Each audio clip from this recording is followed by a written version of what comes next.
کہ بھئی، اور ساتھ ساتھ پھر جو ہے ادھر سے بھارت کی طرف سے ان کی جو قیادت تھی ان کی طرف سے بیانات آنا شروع ہوئے کہ پاکستان کے پاس تو جی نیوکلیر کیپیسٹی ہے ہی نہیں، ٹھیک ہے، اگر ان کے پاس نیوکلیر کیپیبلٹی ہوتی تو یہ دھماکے کر دیتے، اب دیکھتے ہیں کیسے کرتے ہیں. صحیح، لیکن ان کا خیال تھا کہ ہم ابھی تک بلف ہی کر رہے تھے، ہمارے پاس کوئی چیز ہے نیوکلیر ہے نہیں ہے، ٹھیک ہے، تو اس لیے یہ پاکستان، اور پھر جب ہم کر لیں گے تو پاکستان پہ اس قدر پریشر بلڈ ہوگا دنیا کا کہ پاکستان اگر ہو بھی اس کے پاس کیپیسٹی تو وہ نہیں کر پائے گا.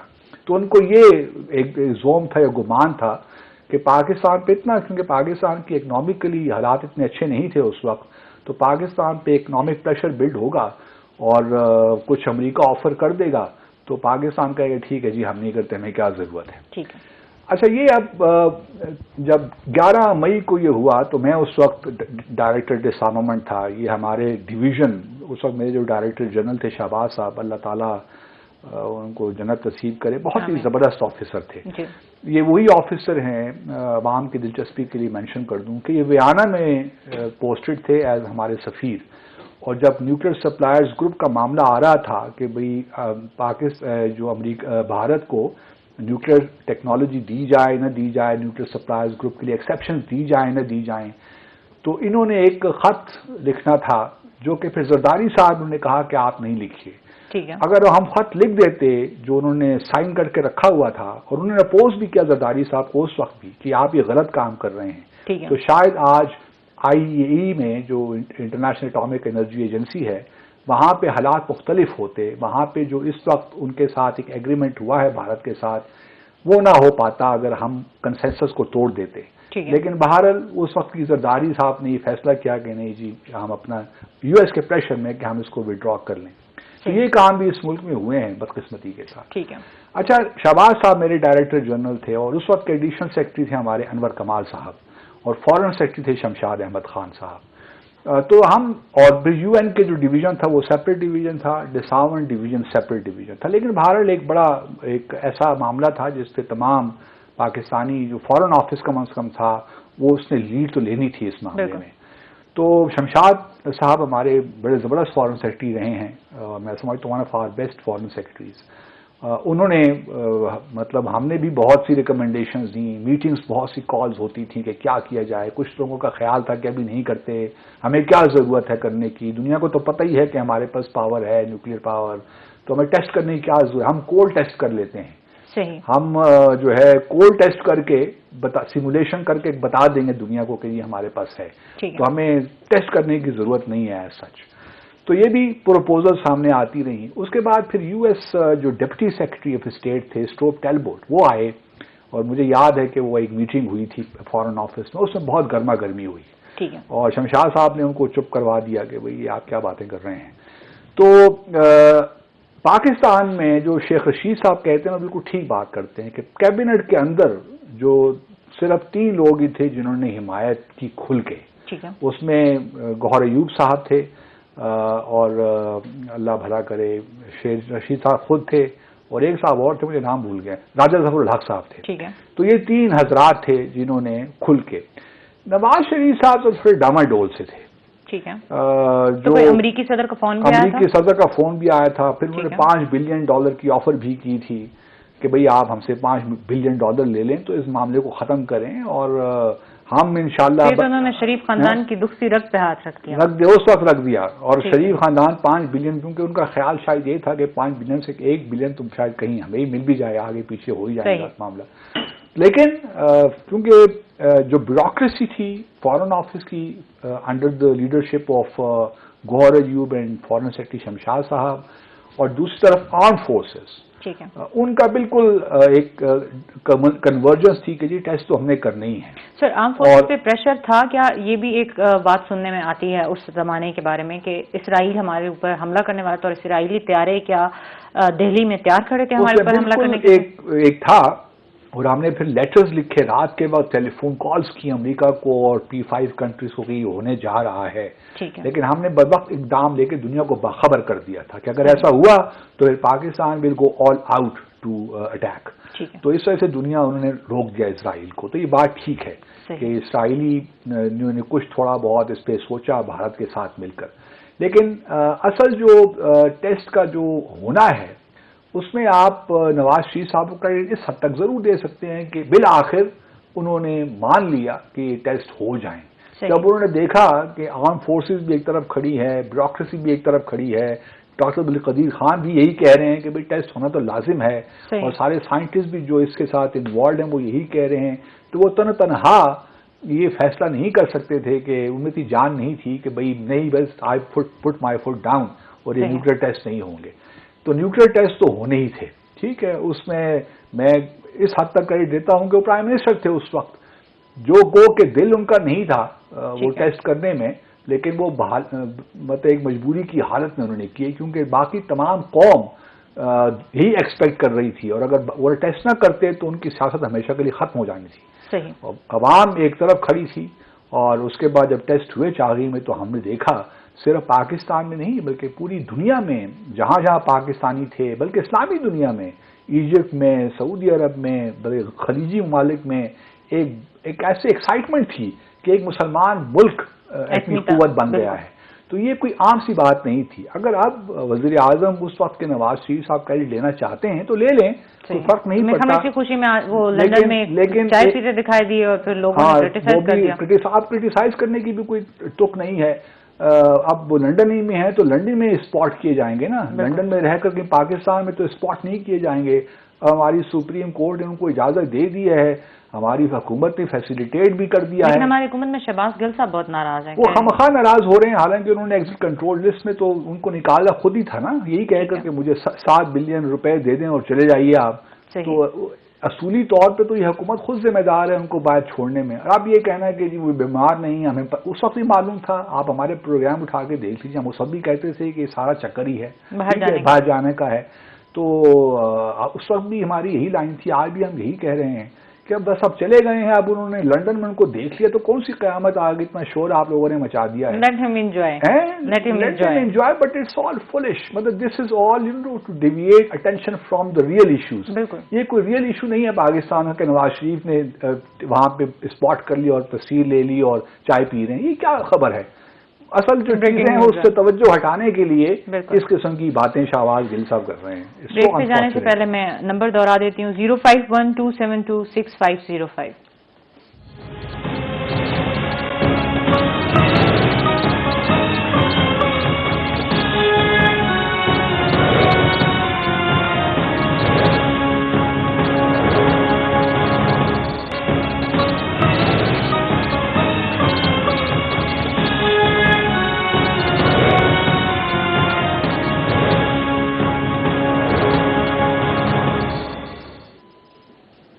ویلکم بیک ناظرین. سر اگر آپ کی اجازت ہو تو سینٹر عبدالقیوم صاحب کا ایک کلپ ہے، ہم وہ کیوں نہ دیکھیں؟ یہ جو نیوکلیئر ٹیسٹ کے حوالے سے سنا دیجیے ذرا.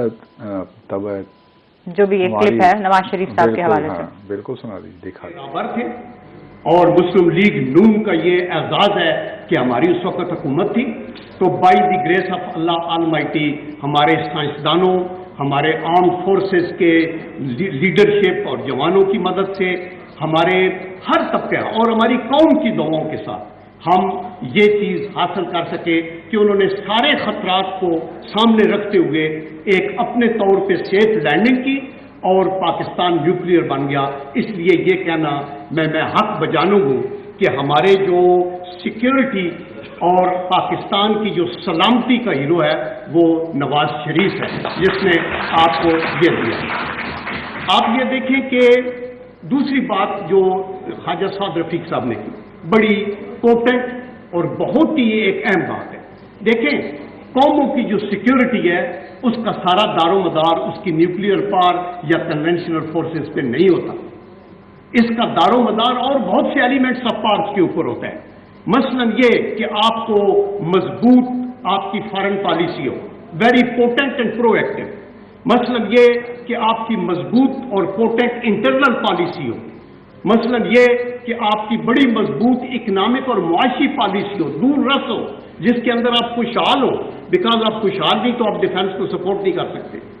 اور چوتھی جو موسٹ امپارٹنٹ ہے کہ آپ کی پرو ایکٹیو ڈیفنس پالیسی ہو، تاکہ دشمن یہ دیکھ سکے کہ آپ کی ملٹری اسٹریٹجی کا جو بلڈ اپ کا مسئلہ ہے اور آپ کے جو مشن ہے، آپ کا جو ڈیٹرنس ہے وہ مضبوط ہو. تو ٹھیک ہے، مسلم لیگ چونکہ اب ہر سال یوم تکبیر ہم لوگ مناتے ہیں ایک نیشنل لیول پہ، پہلے تو چھٹی بھی ہوا کرتی تھی، اب شکر ہے چھٹی انہوں نے بند کر دی ہے، چھٹیاں ہی ہیں آج اب کل، تو تو کرونا کی چھٹیاں وجہ ہیں، سے تو یہ ہر سال اب چونکہ کریڈٹ لینے کی کوشش کرتے ہیں صحیح، تو وہ مناتے ہیں، تو ٹھیک ہے، اس کا حق بنتا ہے، ٹھیک ہے، کیونکہ آل سر اینڈ ڈن فیصلہ تو ان کی حکومت میں ہی ہوا تھا، ٹھیک ہے، اور بالکل سینیٹر قیوم صاحب بالکل ٹھیک فرماتے ہیں کہ چونکہ ان کی حکومت تھی تو اب کریڈٹ بھی انہیں کو جاتا ہے۔ چلیں ٹھیک ہے سر، کیوں نہ بات کر لیں کہ جو پی ٹی آئی نے شوگر مافیا کے خلاف جو رپورٹ ہے اس کو پبلش ہاں، یہ رپورٹ بڑی دیکھے آ گئی فائنلی 3 ہفتے کے بعد۔ انٹرسٹنگ بات یہ ہے کہ جہانگیر ترین صاحب ابھی بھی شامل ہیں اور نہیں، ان اس کے میں سمیت 6 گروپس اور بھی ہیں انہوں نے جنہوں تو ہیرا پھیری باقاعدہ کی ہے۔ ٹویٹ کیا اور جو بھی ان کے خلاف الزامات لگے تم سب کو ریجیکٹ کر دیا، اور انہوں نے کہا کہ ہم تو 2 کتابیں مینٹین ہی نہیں کرتے اپنے بزنس میں، ہماری تو ایک کتاب ہی ہوتی ہے، ٹھیک ہے، اور اس میں ہی سارا کھاتا ہوتا ہے۔ تو صحیح، یہ بالکل جو ٹیم نے الزامات لگائے ہیں وہ بالکل غلط ہیں۔ ٹھیک، اب اس پہ عمل درآمد کس طرح ہوتا ہے اب یہ دیکھنے والی بات ہے۔ صحیح، 2-3 باتیں ہیں جو میں ناظرین کی دلچسپی کے لیے، اب چونکہ دیر بھی ہو گئی ہے، ہمارا پروگرام چونکہ ہوا نہیں، لیکن پھر بھی مینشن کرنے میں کوئی حرج نہیں ہے۔ ٹھیک ہے، 2-3 باتیں، ایک تو یہ ہے کہ جی کسی نے بزدار صاحب سے، عثمان بزدار صاحب سے سوال پوچھا کہ بھئی آپ نے 3 بلین جو روپے ہے اس کی آپ نے سبسڈی دے دی، ٹھیک ہے، تو یہ کیا آپ نے کیا؟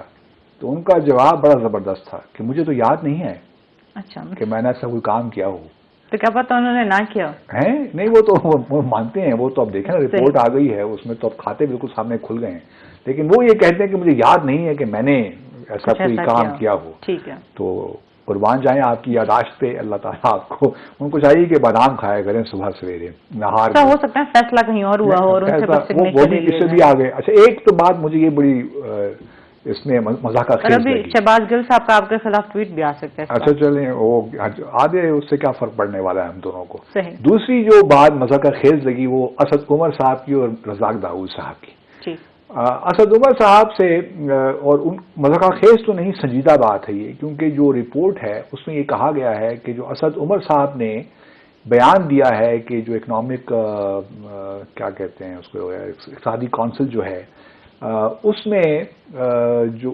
فیصلہ تبدیل کیا گیا اور ایکسپورٹ کی اجازت دی گئی، ان کے جواب سے جو کمیشن ہے وہ مطمئن نہیں ہے، انہوں نے کوئی کنونسنگ جواب نہیں دیا۔ اور یہی جب سوال پوچھا گیا رزاق داؤد جو ہمارے ایڈوائزر ہیں کامرس کے، ٹریڈ کے، کہ بھئی آپ نے جب پاکستان میں قلت ہو رہی تھی چینی کی تو آپ نے ایکسپورٹ کی اجازت کیوں دی، آپ نے کیوں انٹروین نہیں کیا، تو ان کا بھی جواب تسلی بخش نہیں تھا۔ ٹھیک ہے، تو یہ 2 جو پہلو ہیں یہ بڑے اہم ہیں، ایک عثمان بزدار والا کہ انہیں کچھ یاد نہیں ہے، اور دوسرا اسد عمر اور رزاق داؤد کے حوالے سے کہ جی ان کے جو جوابات تھے کمیشن کو وہ تسلی بخش نہیں پائے گئے۔ ٹھیک ہے، اب ہوا کیا، دیکھیے بنیادی طور پہ جہانگیر ترین صاحب یہ سارے وہی لوگ ہیں جنہوں نے پاکستان میں حکومت کی ہے ہمیشہ سے۔ صحیح، پہلے تو ناظرین کو ایک بات یاد رکھ لینی چاہیے کہ کسی سیانے نے پاکستان میں ہی چینی کے بارے میں کہا تھا کہ پاکستان میں چینی جو پیدا کرتا ہے، جو پیداوار میں اس میں انوالوڈ ہے، وہ تو بہت امیر ہو جائے گا، ٹھیک ہے، لیکن پاکستانی عوام غریب ہو جائے گی۔ صحیح، اس کی بنیادی وجہ کیا ہے؟ ایک تو یہ ہے کہ جو ہمارے ہاں جو زمین جو ہم پر ہیکٹر چینی پروڈیوس کرتے ہیں اس کی ییلڈ بہت کم ہے۔ صحیح، مطلب آپ دنیا سے اگر اس کا مقابلہ کریں تو 30 سے 40% کم ہم پر ہیکٹر گنا پیدا کرتے ہیں۔ ٹھیک، پھر جو ہم چینی نکالتے ہیں گنے سے وہ بھی 10 سے 15% بہت کم ہے دنیا کے جو اسٹینڈرڈز ہیں۔ صحیح، پھر جو پانی اس پہ خرچ ہوتا ہے وہ بہت زیادہ ہے۔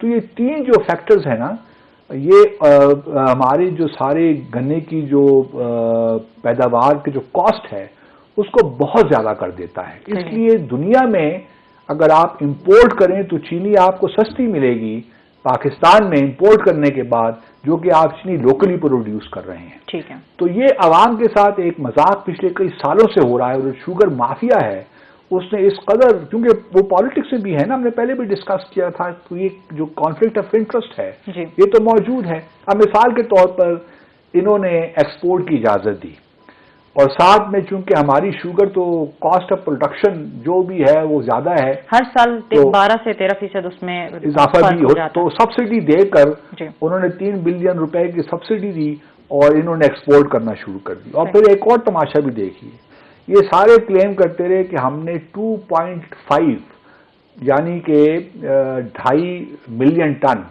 ہم نے افغانستان کو شوگر ایکسپورٹ کی. ٹھیک ہے. افغانستان کہتا ہے کہ ہمیں تو صرف 1.5 ملین ٹن ملی ہے. اب یہ جو 0.5 ہے نا, وہ 0.5 وہ نہیں, وہ کہاں چلی گئی؟ مطلب تقریباً آپ یوں سمجھیے کہ 1 ملین ٹن بیچ میں غائب ہو گئی, وہ اس کا کچھ پتہ ہی نہیں, اور اس کی قیمت لاگت جو ہے وہ 48 بلین روپے ہے. تو یہ پیسہ کہاں گیا کسی کو کچھ معلوم نہیں ہے. ٹھیک ہے. پھر اس کے بعد جب چینی کا یہ ہوا, چینی کی قیمتیں آسمان کو پہنچی, تو یہ سارے شوگر جو ہمارے مافیا ہے انہوں نے 100 بلین روپیہ زیادہ کمایا. مطلب جو کہ اگر 50 سے 60 روپے کے جی مل رہی تھی چینی, اور وہ ایک دم 70 کو بھی کراس کر گئی, تو 100 بلین روپیہ انہوں نے کمایا, جس کا مطلب یہ ہوا کہ غریب عوام سے یہ امیروں کی جیب میں یہ پیسہ چلا گیا. ٹھیک ہے. تو آپ کو ہمیں بتائے کہ پہلے تو چینی کا جو ہے پیداوار ہم یہاں پہ پروڈکشن کرتے کیوں ہیں؟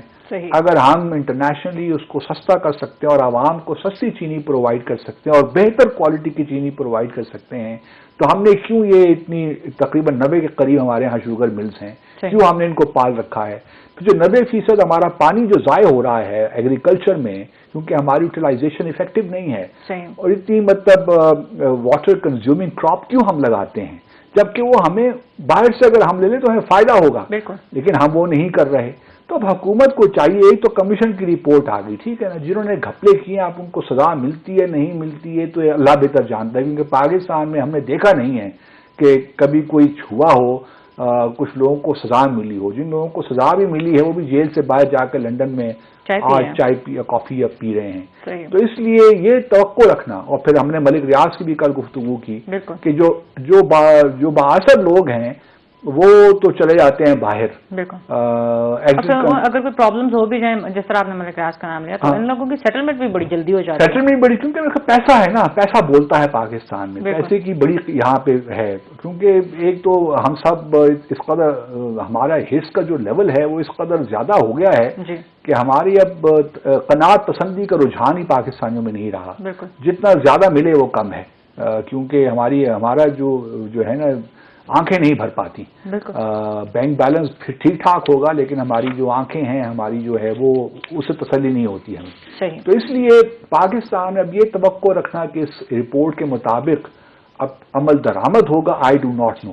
لیکن کابینہ نے ایک فیصلہ ضرور کیا ہے کہ کانفلکٹ آف انٹرسٹ کو لے کر ایک قانون لانا چاہ رہے ہیں, کیونکہ کچھ کیبنٹ کے کچھ وزراء نے یہ درخواست کی وزیر اعظم کی کہ یہ دیکھیے کانفلکٹ آف انٹرسٹ آ جاتا ہے, اس سے سارے معاملات خراب ہو جاتے ہیں. اگر یہ واقعی کوئی ایسا قانون لے کر آ گئے جس میں کانفلکٹ آف انٹرسٹ کی بات ہو تو یہ ایک بڑا اہم اچھا قدم ہوگا اگر کوئی ایسا قانون آ جاتا ہے اور پاس بھی ہو جاتا ہے. کیونکہ اس وقت جو پارلیمنٹ میں لوگ بیٹھے ہیں ان سب کی تعداد وہ لوگ ہیں جن کا زیادہ تر کانفلکٹ آف انٹرسٹ کا معاملہ ہے. ہر پارلیمنٹرین کا کہیں نہ کہیں بزنس ہے, حکومت میں بھی اگر ہیں تو ان کے بزنسز ہیں.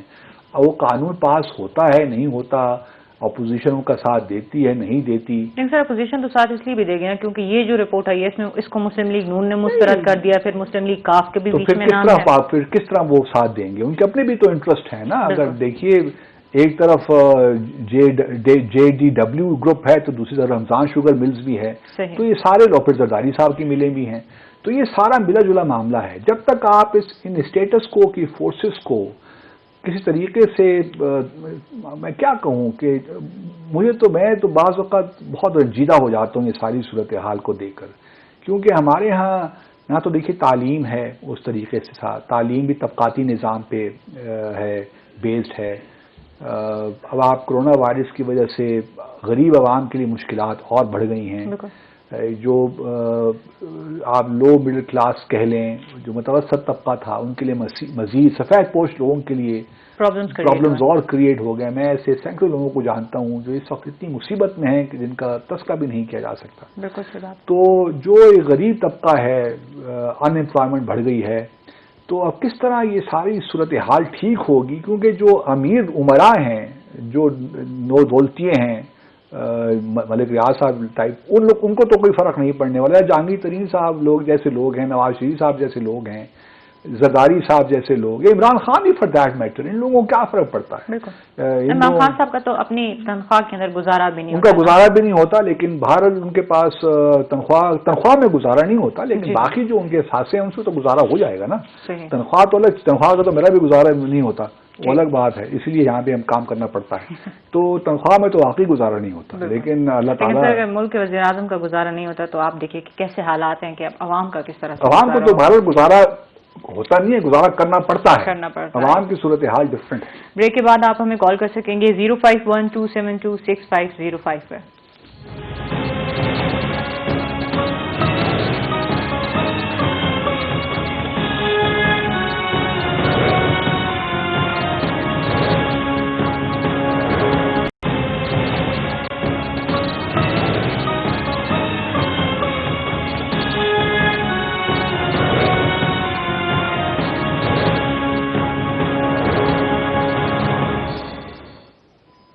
ویلکم بیک ناظرین, ہمارے ساتھ ایک کالر موجود ہیں. السلام علیکم.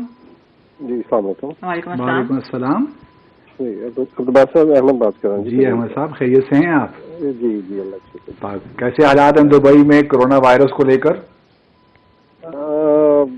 دریس کے سیل ہے جی, بٹ ابھی تو لاک ڈاؤن کی صورتحال ہے. جی فرمائیے, اور کیا کہنا چاہتے ہیں آپ؟ ایسا نہیں, ڈفرنٹ رپورٹس پبلش ہو رہی ہیں لائک شوگر اور یہ. I was wondering کہ ایک رپورٹ یہ لوکسٹ اٹیک جو ہے اس کے بھی آ گئی, because it's being considered as a famine risk and it's a serious issue. جی جی بالکل. What's your take on that? ہاں, کل ہم نے مختصراً بات کی تھی لوکسٹ کے بارے میں. لوکسٹ بہت سیریس ایشو ہے, اور اس میں پنجاب میں جو ہوا ہے تو پنجاب حکومت کو ذمہ دار ٹھہرایا جا رہا ہے. بالکل, کہ اب ذمہ داری بھارت ایران سے ہی ہوتا ہوا بلوچستان سے, ساؤتھ پنجاب سے, اور پنجاب کافی ہرٹ کر رہا ہے اور ہماری 20 سے 30% کراپ ضائع ہو سکتی ہے اس کی وجہ سے. ٹھیک ہے, تو یہ کافی سیریس ایشو ہے. اب ٹرکی نے بھی شاید کچھ ہمیں ہیلپ کرنے کی پیشکش کی ہے, کچھ چائنا نے بھی, تو اس کا ایک سد باب ہونا چاہیے. اور کیونکہ یہ بڑے تقریباً 4 سے 5 بلین ڈالر کا نقصان ہمارا ہوگا. کچھ پیسے اسائن کیے گئے تھے نا پنجاب حکومت کو کہ آپ اسپرے وغیرہ کر دیں, لیکن باہر نہیں ہوا. اس میں کچھ کوتاہیاں ہیں ہمیشہ کی طرح.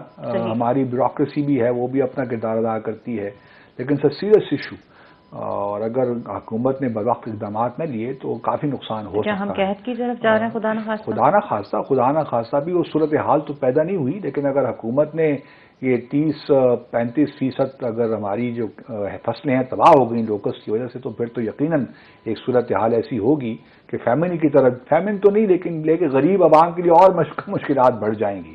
لیٹس پٹ اٹ دس وے, کہ جو اب ہم لوگ تھوڑی بہت دال چاول کھا لیتے ہیں یا چپاتی لے لیتے ہیں, وہ بھی مشکل سے ملے گی پھر لوگوں کو. تو اس وجہ سے تھوڑی بہت حکومت کو سوچنا چاہیے. پہلی کرونا وائرس کی وجہ سے عام عوام کی زندگی ایک مشکل میں آ چکی ہے. اگر لوکسٹ نے بھی تباہی مچا دی اور 30% کے قریب بھی اگر آپ کی فصلیں خراب ہو جاتی ہیں, کیونکہ وہ ہر چیز پہ حملہ کرتا ہے لوکسٹ, ٹڈی دل جو ہے, تو اس وجہ سے تھوڑا بہت حکومت کو, اب آئی ایم شیور کہ حکومت is thinking to take counter measures as to how to counter this menace. ایک کالر کو شامل کرتے ہیں. السلام علیکم.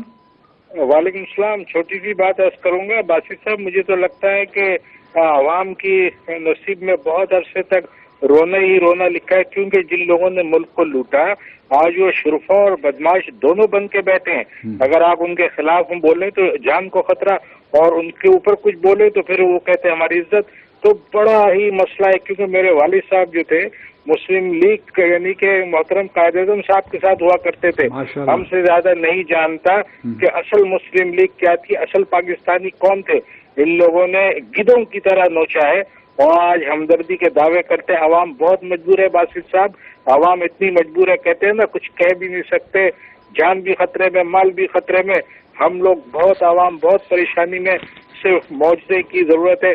صرف ہماری پاک افواج جو ہے وہ اس قدر اچھی ہے کہ اس کے علاوہ کچھ بھی نہیں ہے باسط صاحب. اللہ سے دعا کا ٹائم ہے, عوام خون کے آنسو روتے روتے مر جائے گی مگر کوئی آنسو پوچھنے والا نہ ہوگا اگر اللہ پاک نے کوئی معجزہ اور کرم نہ کر دیا. یہ میں بہت شکریہ امتیاز صاحب آپ کا. معجزہ تو پاکستان خود بننا ہی معجزہ تھا. اب کتنے معجزوں کا ہم انتظار کریں گے؟ اللہ تعالیٰ کا بھی یہ کائنات کا ایک سسٹم ہے نا, کائنات بھی ایک قانون کے تحت کام کرتی ہے. دعائیں اثر کرتی ہیں لیکن جو بنیادی حکومت کے ساتھ ساتھ عوام کا بھی تو اس میں عوام کا بھی کردار ہے. کراچی کے ہاسپٹل میں ہوا کیا ہوا وہ مجھے کہانی کراچی کے ہاسپٹل میں لوگوں نے عوام جو ہے انہوں نے ہسپتال کے اوپر حملہ کر دیا ہے اور ہسپتال کے بیڈز وغیرہ توڑے. بہت ساری اس کی کیا وجہ ہے کہ کرونا نہیں ہے, آپ ایسے ہی تنگ لے کر رہے ہیں باہر ملک سے. اور آپ اب یہ بھی ایک ویو پوائنٹ بڑا اسٹرانگلی پاکستانیوں میں کچھ حلقے ہیں جو یہ جو کنوکشن کے ساتھ یہ بات کر رہے ہیں پبلک پراپرٹی کو نقصان اگر آپ کا ایک ویو پوائنٹ ہے تو آپ اس کی تشہیر کیجئے, لوگوں کو کنونس کیجئے, آرگومنٹس دیجئے. ہم جیسے لوگ آرگومنٹ سننے کو تیار بھی ہیں اور آرگومنٹ دینے کو بھی تیار ہیں. ابھی سارے کوئی ایسے حالات تو نہیں ہوئے کہ کوئی بھی آرگومنٹ سننے کو تیار نہیں ہے, لیکن بات کی حد تک رہنی چاہیے. اگر آپ ہسپتالوں کو جا کے نقصان پہنچائیں گے, اپنا ہی نقصان کریں گے نا. کل کو وہی ہسپتال میں ہم بھی جائیں گے, آپ لوگ بھی جائیں گے, تو حکومت کی پراپرٹی آپ کی پراپرٹی ہے. پہلے اتنا نان سیریس لے رہی ہے کہ لاہور میں 40 جو ہیں ڈاکٹرز ان کو ڈی ایچ کیو میں ہمارے اپنے ڈاکٹر باری جو ہیں خود اپنا خیال کریں. ہمارے دیکھیں انڈس جو ہاسپٹلز ہیں چونکہ ہمارے وہ کزن ہوتے ہیں ڈاکٹر باری صاحب, تو ہم ان کو جانتے ہیں. جس طریقے سے وہ کام کر رہے ہیں سندھ میں اس کا تو کوئی مثال ہی نہیں ملتی. لیکن یہ سارا والنٹریلی ہو رہا ہے, تو hats off to him and to his team. لیکن عوام کو تھوڑا سا ریئلائز کرنا چاہیے کہ دنیا بھر میں یہ ایک وبا پھیل گئی ہے. لاکھوں کے 4 لاکھ کے قریب لوگ مر گئے ہیں اس سے, اور 40 لاکھ کتنے لوگ اس سے افیکٹ ہو گئے ہیں. اب آپ کہہ رہے ہیں کہ یہ ایسی کانسپریسی ہے. کانسپریسی اگر ہے تو آرگومنٹس پیش کیجئے. آرگومنٹس نہیں ہے تو پھر یہ صرف ڈھول بجانے سے تو کانسپریسی ہم نہیں مانتے کانسپریسی ہے. بالکل. السلام علیکم. ہیلو, ہمارے ساتھ ایک کالر تھے. السلام علیکم. اچھا, کالر ڈراپ ہو گیا. تو یہ جو ہمارے رویے ہیں نا, رویوں میں تبدیلی کی بڑی ضرورت ہے, انفرادی طور پہ بھی اور اجتماعی طور پہ بھی. انفرادی طور پہ چونکہ ہمارے ہاں تعلیم کی کمی ہے, لوگ جذباتی ہیں. جو دیکھیے ایک تعلیم کا نہ ہونا نا, اس سے ایک نقصان یہ بھی ہوتا ہے کہ لوگ اپنے جو خیالات ہیں نا یا نظریات ہیں اس سے بہت سخت ہو جاتے ہیں. ان میں فلیکسیبلٹی نہیں ہوتی.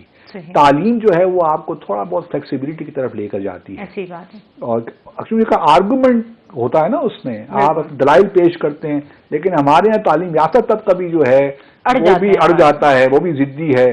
مطلب جو قائد ہے تو وہ قائد ہے, وہ لاکھ غلطیاں کریں, مطلب وہ ایک معصوم ہے, اس کو پیغمبر نعوذ باللہ پیغمبر کے درجے پہ لے جاتے ہیں اور اس کی ہر غلطی کو جسٹیفائی کرنے کی کوشش کرتے ہیں. یہ مجھے آج تک سمجھ نہیں آئی پاکستانیوں میں کہ یار ایسا اور بھی دنیا میں ہوتا ہے, خالی پاکستان میں نہیں. جو سیاستدان ہیں, جو سیاسی لیڈر ہیں, جو عوام ایسی لگتی ہے ان کے پیچھے, مودی کو دیکھ لیں, ٹرمپ کو دیکھ لیں, ابھی بھی لاکھوں کی تعداد میں, کروڑوں کی تعداد میں ان کو سپورٹرز ملیں گے. یہ بات مجھ سے ہضم نہیں ہوتی کہ کس طرح آپ ایک شخص کو دیکھ رہے ہیں وہ غلطی کے جا رہا ہے, جب آپ ووٹ دینے جاتے ہیں تو ٹھپا اسی پارٹی کے نشان پہ لگاتے ہیں. خود سفر کرتے ہیں. ہمارے ساتھ ایک کالر موجود ہے. السلام علیکم. جی وعلیکم السلام. کون, کہاں سے؟ جی کامران بات کر رہا ہوں لاہور سے. جی کامران صاحب فرمائیے. جی مجھے یہ پوچھنا تھا کہ یہ کشمیر کے حوالے سے مودی صاحب کے جو تیور ہیں وہ بہت بگڑے ہوئے لگ رہے ہیں, تو کیا اس کا ایسا ممکن کوئی مستقل حل نہیں ہو سکتا ایک جنگ کی صورت میں, کیونکہ ان کے پاس بھی ایٹم بنا دیے ہیں اور ہم نے بھی ایٹم بم بنا دیے ہیں. کیا صرف ایک دوسرے کو دکھانے کے لیے ہی ہیں اور کشمیری ایسے ہی مرتے رہیں گے؟ کیوں نہ ایک مکمل جنگ کی جائے, یا تو وہ ہم پہ قابض ہو جائیں یا ہم ان کے اوپر قابض ہو جائیں اور اس کا مستقل فیصلہ ہو جائے. بات یہ دیکھیے کامران صاحب, بات تو آپ کہتے ہیں دی اینڈ کر دیں. نہیں, کامران صاحب کہتے ہیں کہ بس لو یا دو, مطلب اب ادھر ہو یا ادھر. ایک یہ جذبہ بھی ہے کیونکہ حکومت پوری طرح صفاتی طور پہ ناکام ہو چکی ہے. بھارت جو ہے مودی سرکار اپنے مظالم جاری رکھے ہوئے کشمیریوں کے خلاف, ہم سے کچھ ہو نہیں پا رہا. ایون ہم نے کووڈ کے دوران بھی کوئی کسی قسم کا, کل بھی ہم نے ڈسکس کیا نا کہ ایون OIC میں بھی ہمیں ہزیمت کا سامنا کرنا پڑا. تو چونکہ اب عوام تو کھڑے ہیں نا کشمیریوں کے ساتھ, وہ چاہتے ہیں کہ اب کشمیری آزادی کا سانس لیں. تو اب تو یہ رویے بھی ہیں کہ بس اب جی ہونا ہے جو ہو جان چھوڑیں اس سے، اب بس مر جائیں یا مار دیں، یہ والا معاملہ ہونا چاہیے. لیکن بہرحال کامران صاحب کے لیے گزارش یہ ہے کہ دیکھیے نیوکلیر ویپنز جو ہیں ان کا مقصد استعمال نہیں ہے، ان کا سامنے شروع میں ان کا مقصد ڈیٹرنس کریٹ کرنا ہے کہ بھارت کوئی ایسا اقدام نہ کرے کہ جس سے ہماری ٹیریٹوریل انٹیگریٹی کو خطرہ ہو یا سوورنٹی کو. باقی کشمیریوں کو آزادی دلانے کے لیے اور بہت سے راستے ہیں. ابھی ہم نے جو سفارتی محاذ ہے اس پہ ہی صحیح اپنے آپ کو ایکٹیویٹ نہیں کیا، اپنے جو ریسورسز ہیں ان کو موبلائز نہیں کیا. تو جب حکومت وہ سارے ایگزاسٹ نہیں کر لیتی سب جو ایونیوز اویلیبل ہیں حکومت کو، تو کس طرح ہم یہ مشورہ دے سکتے ہیں کہ جی آپ دھاوا بول دیں بھارت پہ. سب سے پہلے تو آپ نے سفارت میں جو سفارتکاری میں جو آپ کو ایونیوز اویلیبل ہیں پہلے آپ ان کو تو ایگزاسٹ کیجئے نا. مطلب ہم پچھلے 3 سال سے رو رہے ہیں اس پروگرام کے ذریعے سے کہ یار ایک اسپیشل انوائٹ بنا دو تاکہ آپ کو ایک کمیٹی بنی تو تھی، وہ کمیٹی تو ختم ہو گئی نا، اسٹڈی بنا وہ بھی ختم ہو گیا. شہریار افریدی صاحب کو اللہ تعالیٰ صحت دے، ان کو کورونا ہو گیا، وہ جو پارلیمنٹری کمیٹی کے نئے چیئر پرسن بن گئے. اس سے ہی میں نے بات کرنی تھی، بات رہ گئی. فخر ایمان صاحب تو چلے گئے، کچھ عرصہ رہے مزے کر کے وہ وزیر بن گئے ہیں.